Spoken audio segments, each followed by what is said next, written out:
Bon, Paulin, le tournoi Seven va commencer la semaine prochaine. Comment se présente cette nouvelle édition? Excitante. Là, on se retrouve avec le top 8 mondial, donc ça évolue par rapport au championnat dernier, quelques évolutions. Les 6 premières étapes mondiales, là, on va les faire avec seulement les 8 meilleures équipes du monde.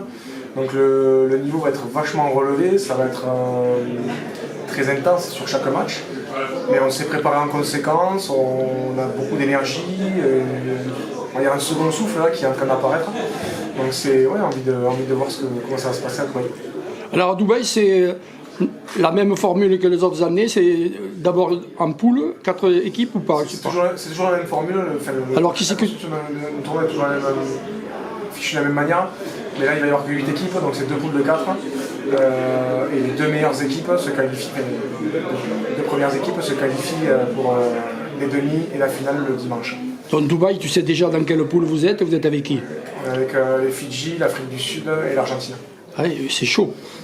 C'est du sport de haut niveau, ça va être compliqué pour nous et pour eux aussi. Donc à nous de bien analyser les matchs, de mettre en place ce qu'on a bossé là pendant 2 mois et d'être très précis sur chaque match. L'année dernière, ça a été une saison de transition un peu difficile. Comment tu l'as analysé? Difficile, je ne sais pas si c'est forcément bon, parce que si on regarde réellement finalement la performance de l'équipe, il faut savoir qu'il y avait 70% de renouvellement de joueurs. Donc une équipe qui est complètement, on va dire, reconstituée. On arrive quand même, mine de rien, à faire 2 finales avec des joueurs qui avaient 0 tournoi d'expérience du haut niveau. Donc ça c'est quand même une force de caractère qui m'a assez impressionné. Après effectivement, on passe la saison 2024 où on est champion du monde à 5e mondial l'année d'après. Mais ça se joue à finalement pas grand chose. On se fait sortir par les champions du monde à l'Afrique du Sud. Un match qu'on peut gagner, qu'on mène à la mi-temps.